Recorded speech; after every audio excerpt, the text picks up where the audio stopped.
Assalamualaikum warahmatullahi wabarakatuh. Oke, kali ini kita akan membahas mengenai teori atom. Teori atom yang pertama yaitu dikemukakan oleh Dalton, sehingga kita mengenal atau menyebutnya dengan istilah teori atom Dalton. Teori atom Dalton digambarkan sebagai bola pecah, seperti yang teman-teman dapat lihat bola di samping kiri. Bola pecah adalah bola yang berisi. Lalu teman-teman ketika pernah melakukan tolak peluru, bola pecah adalah bola yang dilempar. Atom adalah bagian terkecil yang tidak dapat dibagi lagi. Kemudian, atom-atom unsur sejenis memiliki penyusun yang sama. Tetapi atom yang berbeda akan memiliki penyusun yang berbeda juga. Atom dapat membentuk senyawa dengan perbandingan bulat dan sederhana. Jadi kumpulan atom-atom akan membentuk suatu senyawa. Beberapa kekurangan dan kelebihan dari teori atom Dalton, yaitu kekurangan yang pertama, tidak dapat menjelaskan kenapa larutan dapat mengantarkan arus listrik.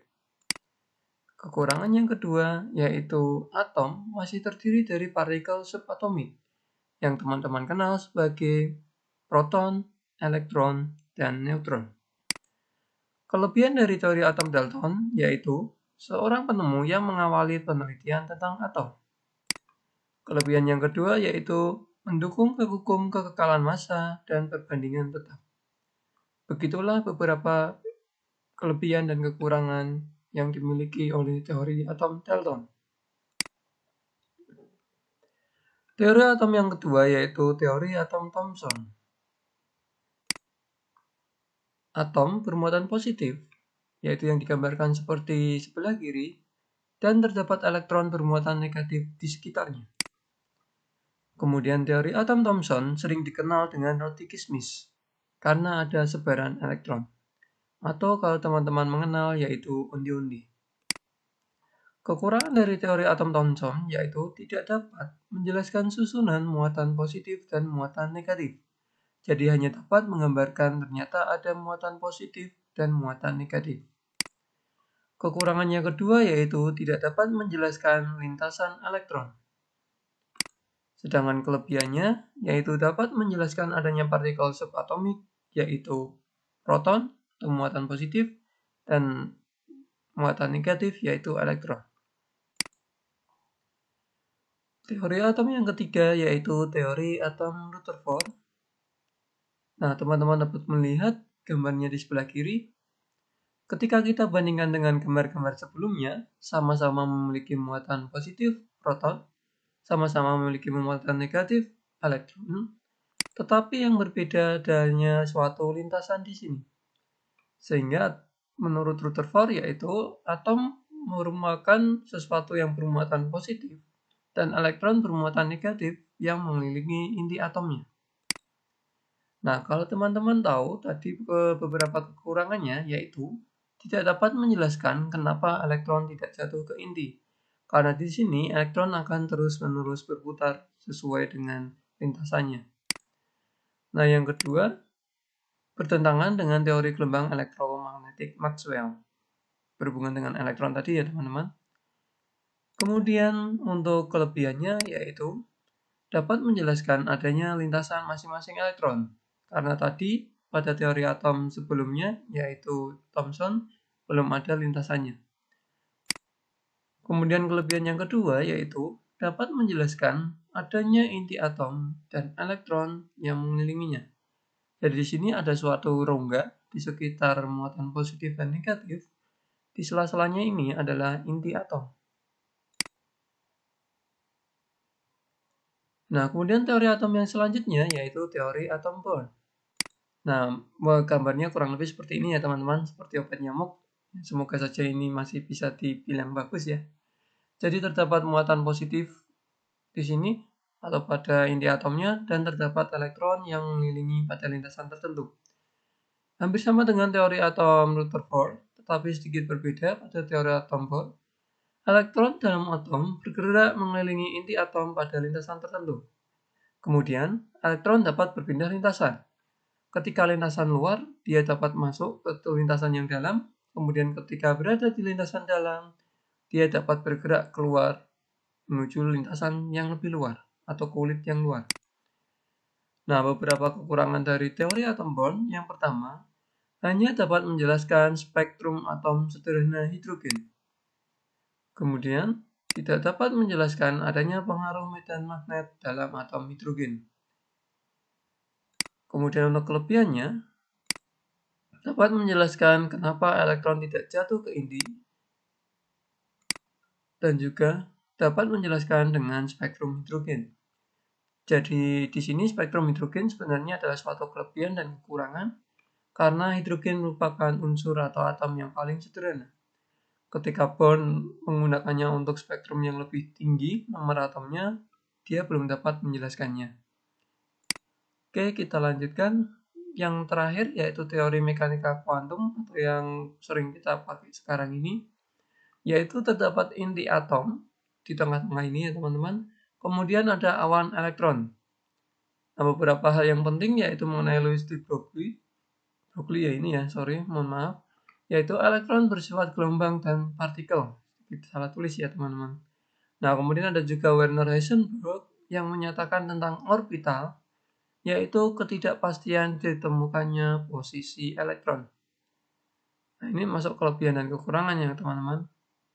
Untuk kekurangannya, teori atom mekanika kuantum sulit untuk diterapkan untuk sistem makroskopis berskala lebih besar dengan kumpulan atom, misalnya pada tumbuhan, hewan, dan manusia. Sedangkan kelebihannya yaitu tadi adanya suatu orbital, tempat kebolehjadian ditemukannya keberadaan elektron, dan kemudian mampu mengukur perpindahan energi eksitasi dan emisi.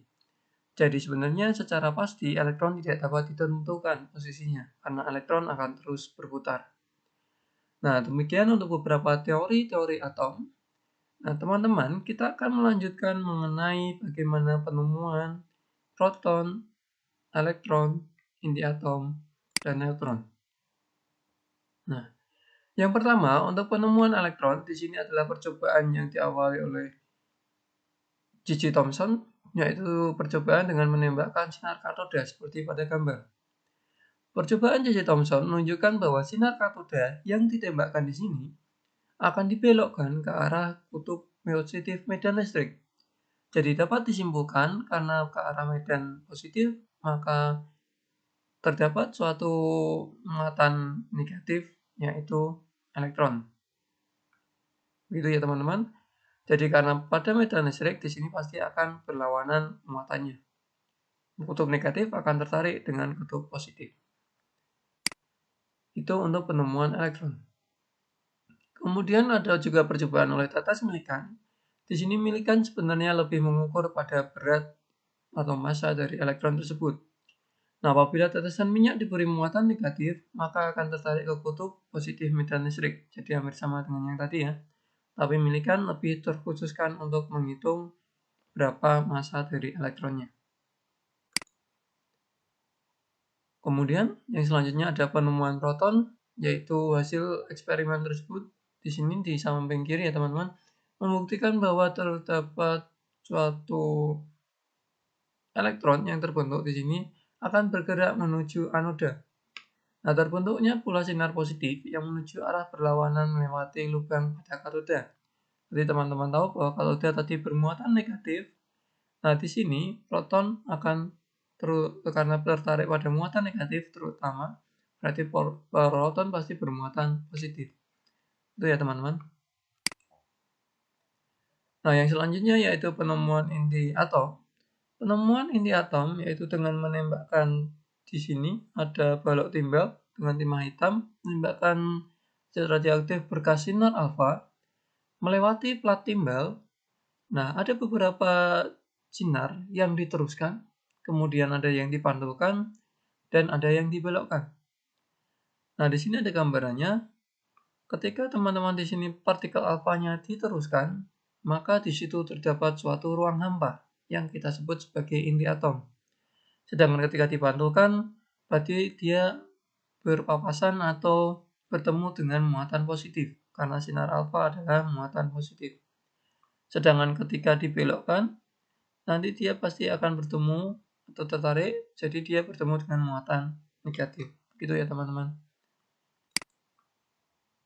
Nah, selanjutnya yaitu ada penemuan neutron. Di sini gambarnya ada ruang hampa, sumber partikel alfa, dan radiasi. Berilium yang ditembak dengan partikel alfa memancarkan suatu partikel. Nah, partikel tersebut ternyata mempunyai daya tembus yang sangat tinggi dan tidak dipengaruhi oleh medan magnet maupun medan listrik. Jadi karena kita kenal ada medan magnet positif dan negatif, ternyata ada suatu partikel yang tidak dipengaruhi oleh keduanya. Maka kita dapat menyimpulkan bahwa partikel tersebut adalah neutron atau partikel yang tidak bermuatan. Nah, teman-teman, gimana? Apakah sudah jelas? Apabila teman-teman masih kurang jelas, bisa diulang lagi mungkin videonya. Kemudian apabila ada yang ingin didiskusikan, silakan teman-teman bisa diskusikan di kolom komentar. Semoga videonya bermanfaat. Assalamualaikum warahmatullahi wabarakatuh.